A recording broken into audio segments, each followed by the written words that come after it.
Class 12 भौतिकी अध्याय 1 विद्युत आवेश। यह आज लेसन आपका स्टार्ट कर रहा हूँ मैं।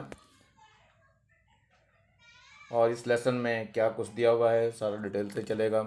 ऑनलाइन क्लास चूँकि हमें चलानी पड़ रही है, स्कूल वगैरह नहीं खुल पा रहे हैं, तो जब तक स्कूल खुलें तब तक आप लोगों की क्लास इस तरह कंटिन्यू चलती रहेगी। और सारे टीचर्स आपके लिए कुछ ना कुछ वीडियो भेजते रहेंगे, आप लोग उसको देखते रहेंगे और उसका आंसर देते रहेंगे, अपनी कॉपी करते रहेंगे कंप्लीट। जैसे स्कूल खोलेंगे उस समय कॉपी वगैरह चेक करेंगे हम लोग। तो पहले हम चलते हैं, आज पहला लेसन आपका शुरू करने जा रहा हूँ। विद्युत आवेश के नाम से है ये लेसन। इसमें क्या कुछ है, तो सबसे पहले चलते हैं आगे।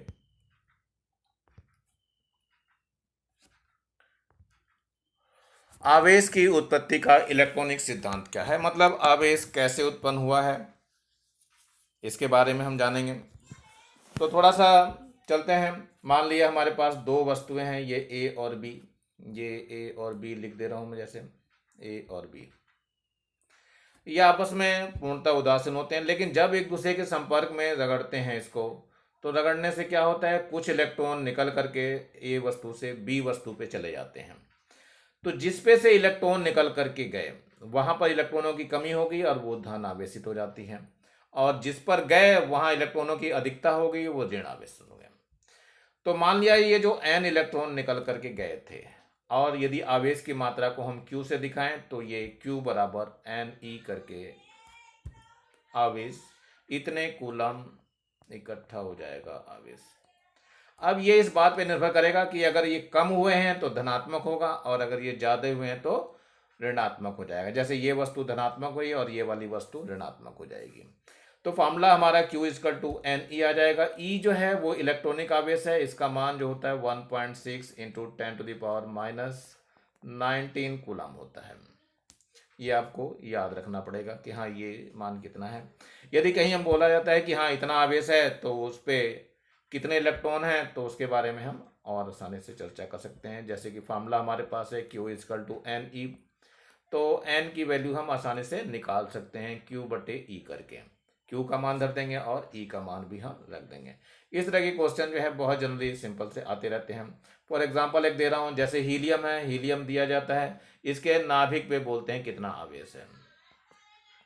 नाभिक पर आवेश, नाभिक पर आवेश कैसे निकालेंगे हम, तो यहाँ पे नाभिक पे चूंकि इसके दो ही इलेक्ट्रॉन के बराबर आवेश होता है लेकिन धन आवेश होता है, तो n यहाँ पर 2 हो गया, तो Q इज इक्वल टू हो जाएगा, यहाँ प्लस का एन ई हो जाएगा। सो प्लस n कितना है 2, E का मान है 1.6 इंटू 10⁻⁻19। सो ये आ जाएगा 3.2 इंटू 10⁻⁻19 कूलम। इस तरह से हम किसी भी उस पर आवेश की गणना कर सकते हैं। तो ये कैसा आवेश होगा, धनात्मक आवेश होगा, क्योंकि इस पर इलेक्ट्रॉन की कमी है हमारी। तो इलेक्ट्रॉन की कमी होने के कारण जो है ये ऐसा होता है। थोड़ा सा हम आगे बढ़ते हैं और एक दो एग्जांपल देख लेते हैं। एक क्वेश्चन आपके सामने दिखाई दे रहा है, इसमें एक पदार्थ में 50 इलेक्ट्रॉनों की कमी है, उसमें आवेश की मात्रा और प्रकार बताना है। कमी है तो पक्का है धन आवेश होगा उस पर।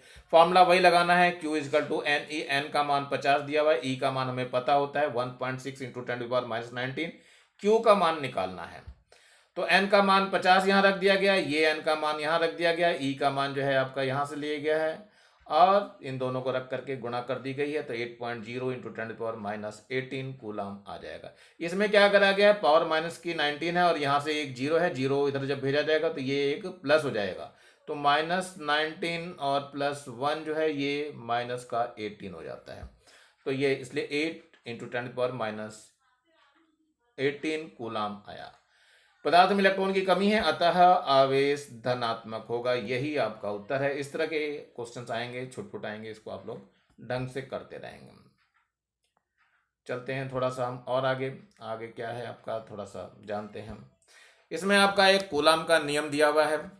कूलम ने यह कहा था कि किन्हीं दो आवेशित वस्तुओं के बीच लगने वाला आकर्षण अथवा प्रतिकर्षण बल, ये हैं दो आवेशित वस्तुएं, इनके बीच लगने वाला आकर्षण अथवा प्रतिकर्षण बल का मान। इस वाले आवेश का मान हमने Q1 मान लिया, इस वाले का Q2 मान लिया, और इनके बीच की जो दूरी है वो R बता दी गई है।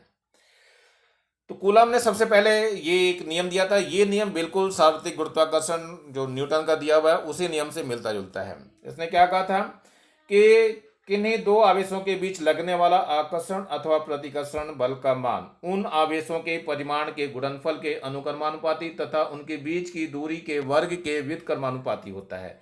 तो सबसे पहले ये बल F को दिखा रहे हैं, पहले समानुपाती Q1 इंटू Q2 करा गया, ये समीकरण नंबर 1 हो गई है। फिर इसके बाद जो है ये F समानुपाती 1/r² यानी दूरी के वर्ग के व्युत्क्रमानुपाती, ये दूसरी समीकरण हो गई। इन दोनों को जोड़ करके जब बनाया गया तो ये तीसरी समीकरण आपकी बन जाती है। जब ये तीनों समीकरणें बन गई, इसके बाद जो है फिर और थोड़ा सा आगे करते हैं। समानुपाती चिन्ह को हटाने के लिए हम कुछ करते हैं। तो सबसे पहले F समानुपाती का जो चिन्ह हटाया जाता है वो होता है, एक नियतांक आता है, यहाँ पे नियतांक थोड़ा बड़ा सा है, ये है 4πε0k into Q1 Q2 upon r²। इसमें 1/4πε0 का जो मान होता है वो 9 इंटू 10⁹ होता है। k का मान जो होता है वो 1 होता है निर्वात अथवा वायु के लिए।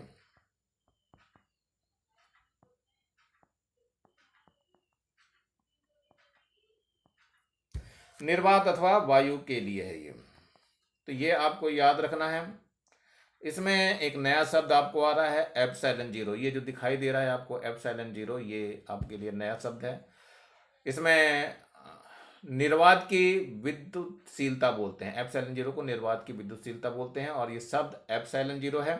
तो ये जो सूत्र आ गया, ये सूत्र आपको याद रखना है। निर्वात अथवा वायु के लिए के रख देंगे तो ये F का मान जो आ जाएगा 1/4πε0 और Q1 Q2 अपॉन r²। ये ऐसा कुछ सूत्र आ जाएगा जिसको आपको तैयार करना है। तो मैं अभी आपको बता रहा था, इसमें एक नया शब्द आया है ε0। इसका जो मान होता है वो 8.86 इंटू 10⁻⁻12 होता है।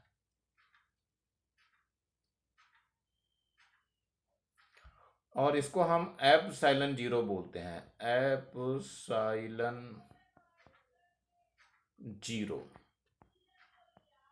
तो इस शब्द को जरा ढंग से पढ़ लेंगे, ये है ऐसा कुछ शब्द बना होता है। अलग अलग जगह पे अलग ढंग से बनाते हैं, तो इसको ढंग से आप लोग बना लेंगे अच्छी तरह से। और ये बार बार इस्तेमाल रहेगा, इसमें तो बहुत ज़्यादा आएगा, इसलिए इसको बिल्कुल सही से बनाना सीख जाएंगे आप लोग। इसमें के जो आया है, इस पूरे लेसन में हर जगह के आता रहेगा। के जो है वो माध्यम का परावैद्युतांक है। के को कहते हैं माध्यम का परावैद्युतांक। इसकी भी परिभाषा वगैरह बुक से ही याद करेंगे आप लोग, जहाँ जरूरत पड़ेगी वहाँ इसकी हम जिक्र करेंगे। और के का मान जो होता है वो पानी का सबसे अधिक होता है। जल के लिए के जो होता है वो 80 या 81 के आसपास होता है। इसमें कहीं पर एप्सिलॉन का मान पूछा जाएगा। एप्सिलॉन का मान ε0 के होता है, तो मान रख देंगे इसमें। एप्सिलॉन का मान हो गया 8.86 इंटू 10⁻⁻12 और इसका मान 81 हो जाएगा। मल्टीप्लाई कर दोगे तो ये मान निकल जाएगा। आप लोग उसको कर लेंगे, अच्छी तरह से मल्टीप्लाई करके लिख लेंगे। तो ये एप्सिलॉन जो है वो माध्यम की हो गई, ये निर्वात की विद्युतशीलता है। ε0 को बोलते हैं निर्वात की विद्युतशीलता। जरा फिर से देखते हैं, ε0 को क्या बोलते हैं? निर्वात की विद्युतशीलता।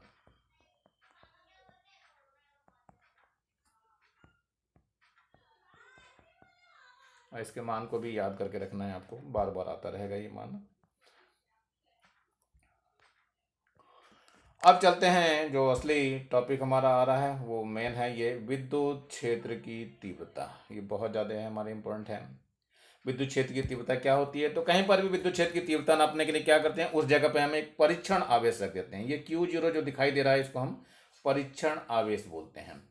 तो Q0 को वहां पे रख देते हैं और ये देखते हैं कि उस पर बल कितना लग रहा है। तो परीक्षण आवेश पर उस जगह कितना बल लग रहा है वो इसका विद्युत क्षेत्र की तीव्रता कहलाती है। इसलिए इसका जो मान होता है वो E बराबर है F/Q0। और इस चित्र की दिशा वही होती है जो बल की दिशा होती है। तो इसमें वही लिखा है, विद्युत क्षेत्र के किसी बिंदु पर स्थित एकांक धनावेश जितने बल का अनुभव करता है उसे उस बिंदु पर विद्युत क्षेत्र की तीव्रता कहते हैं। ये है, यह एक सदिश राशि है, ये भी ध्यान रखना है आपको। इसकी दिशा वही होती है जो एकांक धनावेश पे बल लगता है, यानी बल की जो दिशा होती है वही इसकी दिशा होती है, आपको ये याद रखना है। इसकी परिभाषा थोड़ी दूसरी तरह से बदल करके भी दे देते हैं, ये नीचे दी हुई है एक दूसरी परिभाषा आपको। किसी बिंदु पर विद्युत क्षेत्र की तीव्रता उस बिंदु पर रखे परीक्षण आवेश पर लगने वाले बल तथा परीक्षण धन आवेश के मान के अनुपात के बराबर होती है। तो ये दूसरी परिभाषा भी है जो आप लोग याद करेंगे। अब चलते हैं बिंदु आवेश के कारण विद्युत क्षेत्र की तीव्रता को हम कैसे निकालेंगे। तो इसको निकालने के लिए जरा हम चलते हैं इस डेरिवेशन पे। ये पहला डेरिवेशन है आप लोगों का, कूलम का नियम तो आपने देख ही लिया, बिल्कुल बिल्कुल वैसा ही है। ये एक परीक्षण आवेश यहाँ पे रखा हुआ है प्लस क्यू, और ये यहाँ पर एक बिंदु है जहाँ पर इसे विद्युत क्षेत्र की तीव्रता को ज्ञात करना है। ये प्लस है तो प्लस से दूर भागेगी, ये देखो दूर की तरफ है, इस तरफ है, इसका विद्युत क्षेत्र की तीव्रता की दिशा प्लस से दूर रहेगी, माइनस की तरफ रहेगी। यहाँ पे जो आवेश है वो प्लस क्यू रखा हुआ है। अब इस प्लस क्यू आवेश के कारण यहाँ पे बल कितना लग रहा है वो न्यूटन के नियम से, अभी जो न्यूटन नियम था बिल्कुल वैसे ही मिलता जुलता। किसका नियम है ये? कूलाम का नियम है। तो कूलाम के नियम से जो है हम इसकी परिभाषा देंगे, एफ बराबर 1/4πε0 Q0/r²। Q1 की जगह जो दिया हुआ है वो Q है और Q2 की जगह वो Q0 दिया हुआ है। तो ये मान रख करके हम F के मान को निकाल लेंगे। लेकिन पीछे हमने अभी पढ़ा है विद्युत क्षेत्र की तीव्रता जो वास्तव में होती है वो क्या होती है? E बराबर F/Q0। तो देखते हैं जरा, E बराबर E का जो सूत्र होता है वो वास्तव में अभी मैंने बताया F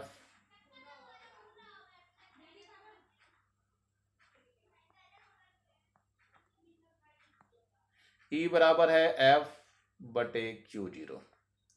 तो मान रख दिया जाए, F का मान रख देंगे। तो यहाँ 1/Q0 मैं पहले ही रख दे रहा हूँ, और F का मान जो है 1/4πε0 K है, और Q है Q0 है r² है। ये Q0 से Q0 कट जाएगा तो कितना आ जाएगा आपका मान? ये हो जाएगा 1/4πε0 और Q/r²। ये E का मान आ जाएगा। इसकी दिशा वही होगी जो बल की दिशा थी, अर्थात प्लस से दूर भागना है और माइनस की तरफ होती है हमेशा। और इसकी यूनिट जो है वो न्यूटन प्रति कूलाम होगी। ये यूनिट बहुत याद करना है, यूनिट को बहुत ज़्यादा पूछा जाता है एग्जाम में। विद्युत क्षेत्र की तीव्रता की यूनिट तो हमेशा ही रहती है और बच्चे इसको छोड़ करके मोस्टली आते हैं, इसलिए आपको ये विद्युत क्षेत्र की तीव्रता का सूत्र याद रखना है। यहाँ पर जो मैंने बताया, यहाँ पर के भी था साथ में, लेकिन निर्वात अथवा वायु के लिए के का मान 1 होता है। यहाँ पे आपको नोट हमेशा लिखना है, निर्वात अथवा वायु के लिए के बराबर क्या हो जाएगा? 1 रहेगा, और के को हम हटा देंगे फिर वहाँ पे। तो ये इस तरह से कुछ आपका डेरिवेशन चलेगा, इसको आप लोगों ने करना है। तो यहाँ पर जैसे मान दिया हुआ है, यहाँ पर अब मैंने लिखा है वही बिल्कुल जुगा तू, E बराबर 1/4πε0 K Q/r²। तो यहाँ पे एक लाइन और जोड़नी पड़ती है, निर्वात अथवा वायु के लिए के बराबर 1 हो जाएगा। तो फॉर्मूला E का जो निकल के आ जाएगा 1/4πε0 एंड Q/r²। ये सारे डेरिवेशन आपको करने पड़ेंगे और ऐसे ही तैयार करने पड़ेंगे, कॉपी में आपको लिखने हैं। यदि कोई प्रॉब्लम आती है तो आप व्हाट्सएप के जरिए मेरे से पूछ सकते हैं। अब आता है एक विद्युत द्विध्रुव। ये क्या चीज होती है विद्युत द्विध्रुव? विद्युत द्विध्रुव को ढंग से समझना है अब आपको। इसके लिए बहुत ज़्यादा जरूरी है कि परिभाषाओं को ढंग से समझें। यहाँ पर 2 आवेश हैं, एक आवेश यहाँ रखा हुआ है और एक आवेश ये है, लेकिन एक आवेश प्लस का Q है और दूसरा माइनस Q का, यानी कि समान परिमाण के लेकिन विपरीत आवेश एक दूसरे से अल्प दूरी पर रह करके निकाय की जो रचना करते हैं, इस निकाय को कहते हैं हम विद्युत द्विध्रुव। तो यहाँ पर इसका एक पॉइंट मिडिल होता है, O होता है। इसकी लंबाई को हमेशा आप लोग 2L लिखना, यहाँ पे 2A लिखा हुआ है, लेकिन आप अपने उसमें 2L लिखेंगे। तो यही आपको दिया हुआ, यदि 2 समान परिमाण के विजातीय आवेश एक दूसरे से अल्प दूरी पर स्थित होकर के निकाय की रचना करते हैं तो उस निकाय को विद्युत द्विध्रुव कहते हैं। ये आपके सामने दिया हुआ है, ये विद्युत द्विध्रुव का काम कर रहा है। इसमें प्लस क्यू और माइनस क्यू आवेश से निर्मित है। इन दोनों के बीच की जो दूरी है वो 2L है, यहाँ पर 2A नहीं रखेंगे हम, बहुत कम है। दोनों आवेशों के बीच की दूरी को द्विध्रुव की लंबाई भी बोलते हैं। अब इस द्विध्रुव के कारण बहुत सारे विद्युत क्षेत्र वगैरह उत्पन्न होंगे, उसके बारे में हम चर्चा करेंगे। इससे पहले इसका हम आघूर्ण निकालते हैं, जिसको हम P से दिखाते हैं। और ये P जो होता है वो आवेश होता है, और इन दोनों के बीच की दूरी Q है, और इन दोनों के बीच की दूरी 2L है। तो ये P बराबर जो हो जाएगा 2QL। ये द्विध्रुव आघूर्ण कहलाता है। P बराबर 2QL होता है। इसका बहुत ज़्यादा ज़रूरत पड़ती है हमारी। इसकी भी ये सदिश राशि है, इसकी भी दिशा वही होती है जो बल की होती है। तो हम थोड़ा सा आगे चलते हैं अब कि विद्युत द्विध्रुव का और क्या क्या होना है वो देखेंगे हम लोग। तो ये यहाँ पर वही दिया हुआ है जो अभी मैंने पीछे समझाया। विद्युत द्विध्रुव आघूर्ण क्या होता है? विद्युत द्विध्रुव आघूर्ण P एक सदिश राशि है जिसका परिमाण विद्युत द्विध्रुव के किसी एक आवेश और उनके बीच की दूरी के गुणनफल के बराबर होता है। अभी मैंने बताया था प्लस क्यू और माइनस क्यू आवेश, उनके बीच की दूरी 2L लेना। यहाँ मैंने पहले मना किया है, 2A नहीं लिखेंगे हम, 2L लिखेंगे यहाँ पे। तो यहाँ पर 2A की जगह 2L हो गया, तो यहाँ 2QL जो है आपका आ जाएगा। इसका जो मात्रक है, मात्रक हमेशा हर एक का याद रखना है, मात्रक होता है इसका कूलाम मीटर। विद्युत द्विध्रुव एक सदिश राशि है, यहाँ दिया हुआ है सदिश राशि, और इसकी दिशा ऋणावेश से धनावेश की ओर होती है हमेशा, यानी धनावेश की होती है, वही होती है जो विद्युत क्षेत्र की होती है या बल की होती है।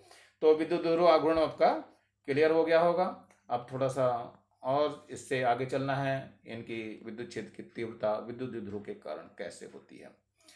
तो सबसे पहले विद्युत द्विध्रुव के कारण विद्युत क्षेत्र की तीव्रता के लिए एक व्यंजक हम दे रहे हैं। इसमें दो स्थितियां उत्पन्न होती हैं, एक तो अक्षीय स्थिति उत्पन्न होती है, दूसरी निरक्षीय स्थिति होती है। तो हम पहली स्थिति को लेकर चलेंगे, अक्षीय स्थिति को।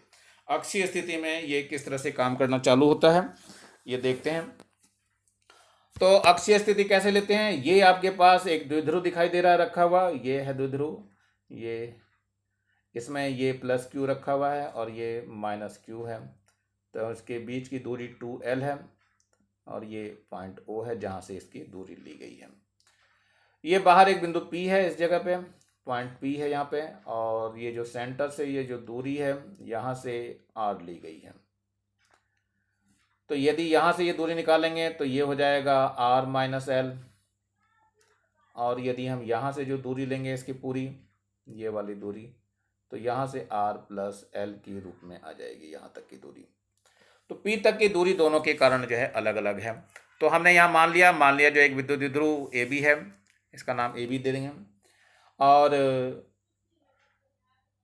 इसके सेंटर से R दूरी पर कोई बिंदु P है जहां हमें विद्युत क्षेत्र की तीव्रता ज्ञात करनी है, यही इसमें लिखा हुआ है। इसी को हम लेकर के हम आगे बढ़ेंगे, और आगे चल करके हम अगले पेज पर देखते हैं क्या कुछ होता है।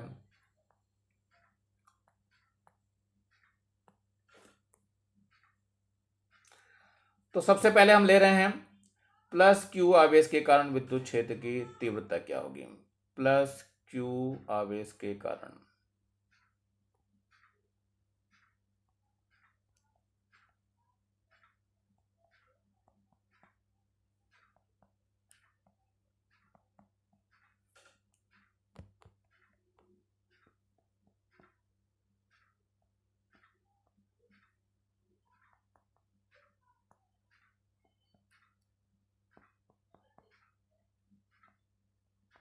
E1 व माइनस क्यू के कारण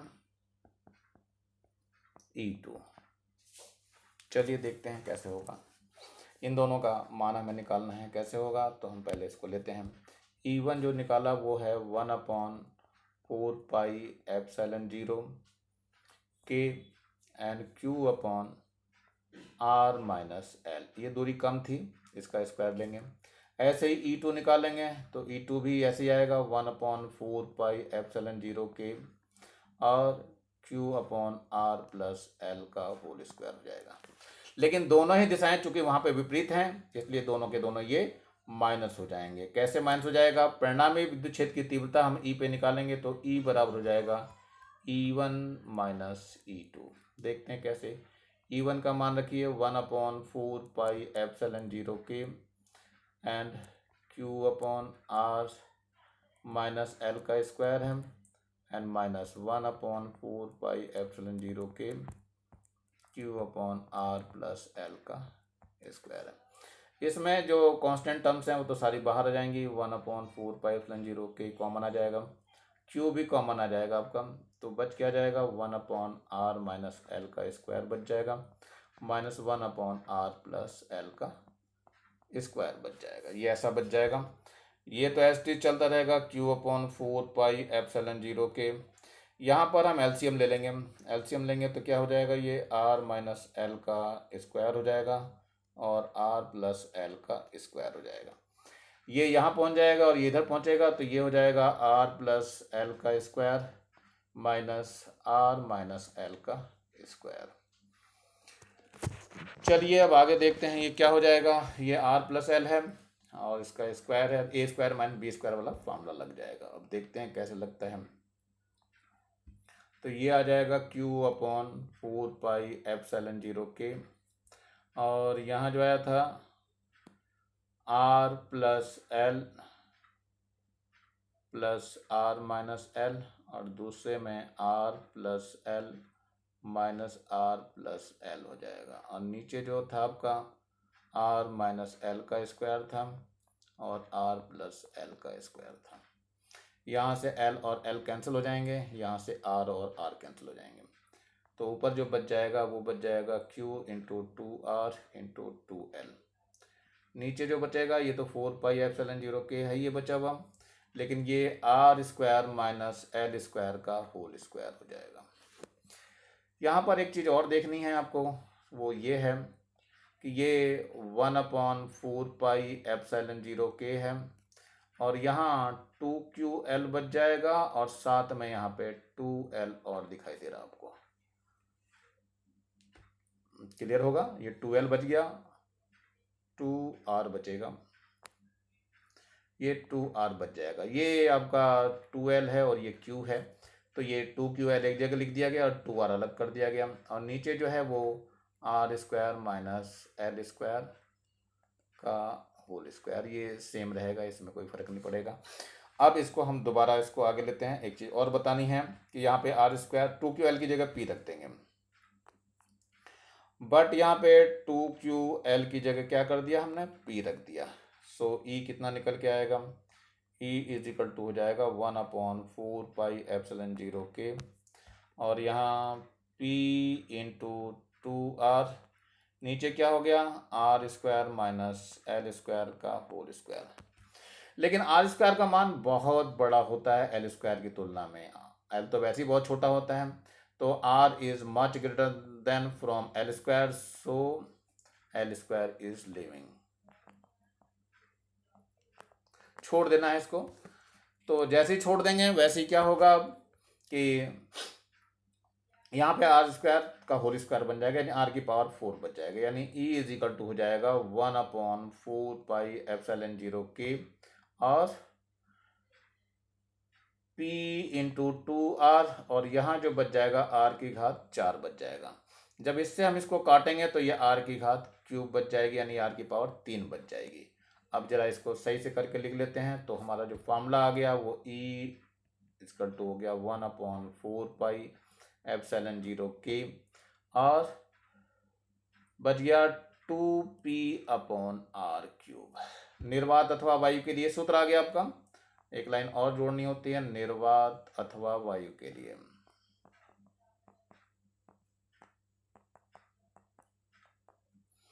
के का मान 1 होता है तो वैल्यू आ जाएगी E इज इक्वल टू 1/4πε0 और 2P/R³। तो ये सूत्र है, सूत्र आपका अक्षीय स्थिति वाला है।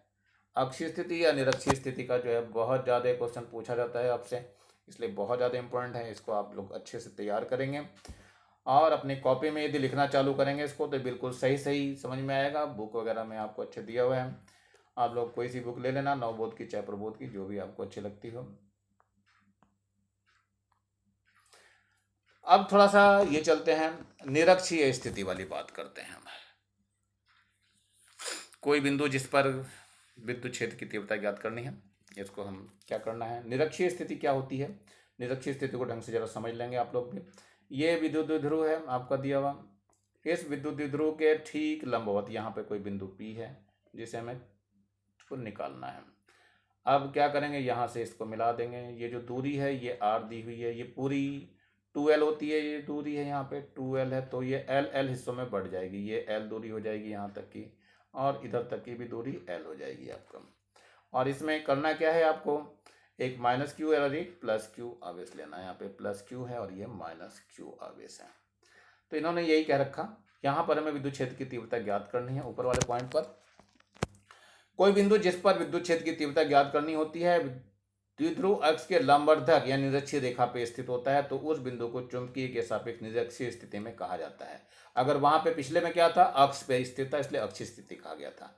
इसमें जो हमने लिखा है वही यहाँ पे माना गया है। इसमें 2a की जगह 2l आपको रखना है, और बाकी सब कुछ सेम है। ये बिंदु O है, O से दूरी इसकी r है। चलते हैं आगे जरा हम इसके लिए। ये आपके सामने चित्र दिया हुआ है। चित्र को देख करके बिल्कुल भली भांति आपको समझना पड़ेगा सब कुछ। चित्र मैंने पीछे भी बना के दिखाया था अभी आपको। अब इसमें थोड़े घटक की बात करेंगे। तो घटकों में आपको जो मैं लैंग्वेज बोल रहा हूँ वो लैंग्वेज आपको लिखनी भी पड़ेगी। लैंग्वेज जब लिखेंगे तभी जाके बात बनेगी। चूँकि मेरी रिकॉर्डिंग हो रही है इसलिए आप इसको पीछे करके सुन सकते हैं आसानी से। मैंने क्या क्या कहा है वो सब आपको कॉपी में लिखना पड़ता है। तो सबसे चलते हैं हम। यहाँ पे प्लस क्यू आवेश है, इस पे इधर को जा रहा है, ये प्लस क्यू आवेश है। प्लस क्यू आवेश के कारण इससे दूर भागेगा ये, और माइनस क्यू के कारण जो इसकी तरफ हो जाएगा। तो दोनों दिशाएं आपको दिखाई गई हैं। अब इसमें पहले E1 के घटक लेते हैं। इस वाले के घटक लेने हैं। इसके दो घटक बनेंगे। एक तो बनेगा E1 cos थीटा, चूँकि ये क्षैतिज वाला है, और एक बनेगा जो ऊपर की ओर बनेगा वो बनेगा E1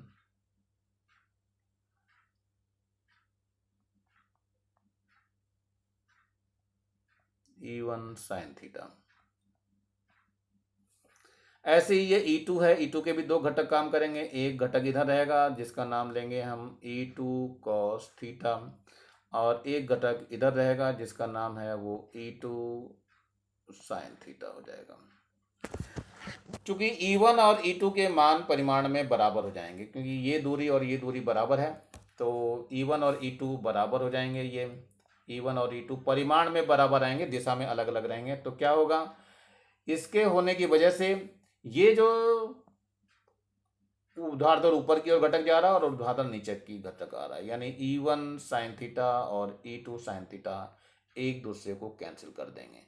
तो जो परिणामी विद्युत क्षेत्र की तीव्रता E है वो इन्हीं दोनों घटकों पे काम करेगी। यानी E की जो वैल्यू आ जाएगी वो क्या आ जाएगी, E1 cos थीटा हो जाएगा प्लस E2 cos थीटा हो जाएगा। ठीक है। अब इसमें cos थीटा की वैल्यू की भी जरूरत पड़ती है। cos थीटा की वैल्यू जो हम निकालेंगे इस त्रिभुज में निकाल देंगे। ये PO करके जो दिया हुआ है cos थीटा, ये जो दूरी है ये आपको L लेके चलनी, A की जगह L रख लेना। तो ये हो जाएगा L अपॉन कितना होगा, AP हो जाएगा। कहीं पर भी जरूरत पड़ेगी हम ले लेंगे। AP या BP दोनों की दोनों इक्वल हैं। तो चलो चलते हैं आगे की तरफ, इसको सॉल्व करना चालू करेंगे, कैसे कैसे ये घटक दिए गए हैं और किस तरह से हुआ है।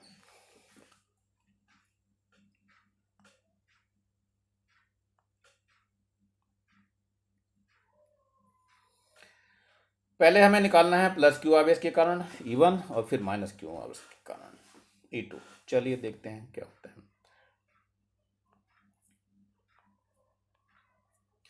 प्लस क्यू आवेश के कारण E1 निकालेंगे तो क्या हो जाएगा, ये आ जाएगा E1 is equal to 1/4πε0 K and Q upon AP square हो जाएगा। और ऐसे ही E2 निकालेंगे तो ये हो जाएगा 1/4πε0 K और Q अपॉन AP की जगह ये BP हो जाएगा, BP स्क्वायर। लेकिन AP और BP दोनों बराबर हैं और वो कितने हैं, √r² प्लस L²।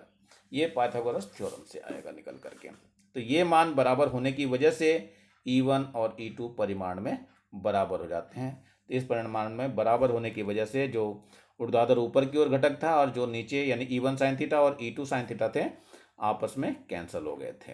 तो अब थोड़ा सा हम आगे देखते हैं। ये जो घटक आए थे यहाँ पर, जो ऊपर की ओर घटक आया था ये ऊपर की ओर घटक और एक नीचे की ओर घटक था, ये दोनों कैंसिल हो गए। तो परिणामी तीव्रता केवल इसकी वजह से आ जाएगी। कॉस थीटा की मैंने वो यहाँ पहले वैल्यू बता दी थी। कॉस थीटा जो है वास्तव में ये एल है, ध्यान रखना। कॉस थीटा जो आएगा वो एल अपॉन ए पी हो जाएगा। तो जहाँ जरूरत पड़ेगी हम उसको ले लेंगे। चलिए देखते हैं आगे क्या है। तो परिणामी जो क्षेत्र की तीव्रता थी वो ई, वो किस तरह से निकलेगी देखते हैं। ई इज इक्वल टू आ जाएगा E1 कॉस थीटा और प्लस E2 कॉस थीटा, इससे निकलेगा। तो E1 और E2 चूँकि इक्वल हैं, सो हम इसकी जगह E1 cos theta plus E1 cos theta कर सकते हैं। तो ये हो जाएगा 2E1 कॉस थीटा। इसमें 2E1 की वैल्यू पता थी हमें 1/4πε0K और Q/AP का स्क्वायर। और कॉस थीटा की वैल्यू अभी मैंने पीछे बताई थी L/AP। तो देखते हैं जरा ये क्या मान निकल के आ गया है पूरा। यहाँ 2 पहले से मौजूद है तो ये 2QL तो ऊपर बन ही जाएगा। तो हम फिर से इसको लिखना चाह रहे हैं। तो E इज इक्वल टू कितना हो जाएगा 1/4πε0K और 2QL/AP की power cube.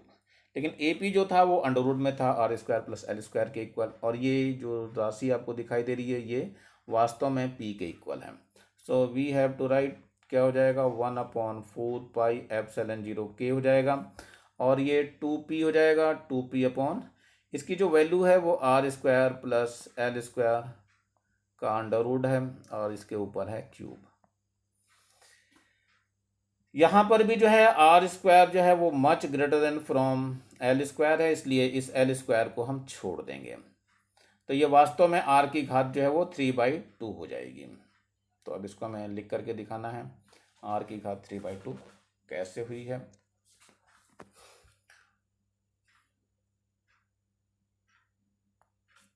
So E is equal to हो जाएगा 1/4πε0K और P/R² है और इसके ऊपर पावर 3/2 थी, 2 से 2 कैंसिल हो जाएगा। सो E की वैल्यू आ जाएगी आपकी 1/4πε0K एंड P/R³। तो ये फार्मूला वैसे आ गया है।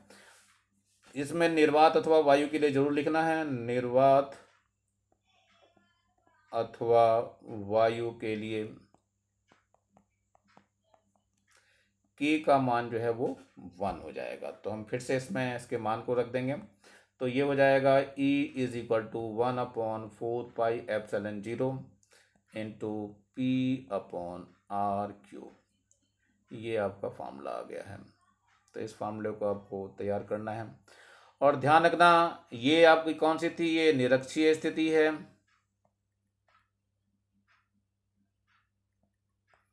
और अक्षीय में क्या था फार्मूला, बहुत थोड़ा सा अंतर है। अक्षीय स्थिति का क्या फार्मूला था वो भी आपको याद होना चाहिए।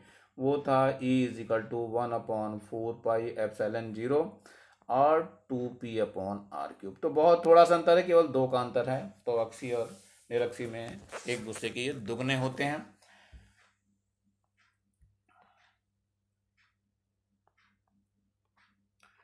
तो ये आपका जो विद्युत क्षेत्र की तीव्रता विद्युत द्विध्रुव के कारण मैंने बता दी है। आगे के भी जो आर्टिकल्स वगैरह आएंगे वो इसी में मैं बताऊंगा। आज मैं इतना ही रहने दे रहा हूँ। आपको वीडियो कैसा लगा इसको सब्सक्राइब करें, लाइक करें, शेयर करें। जिन बच्चों के पास बुक्स वगैरह नहीं है, किताब वगैरह नहीं है या मोबाइल वगैरह नहीं है, उनको कृपया आप लोग अच्छे से बता देंगे कि हाँ ये पढ़ाई चालू हो चुकी है, और उनको शेयर कर देंगे अपनी कॉपी किताब। कॉपी को बनाना जरूरी है। कॉपी आप लोग कंप्लीट कर के रखेंगे, जब तक स्कूल खुलते हैं तब तक हम लोग ऑनलाइन आपको मिलेंगे, और अपनी कॉपी को पूर्णतः कंप्लीट करके रखेंगे। जब स्कूल खुलेंगे तो मैं इसको चेक करूँगा। धन्यवाद।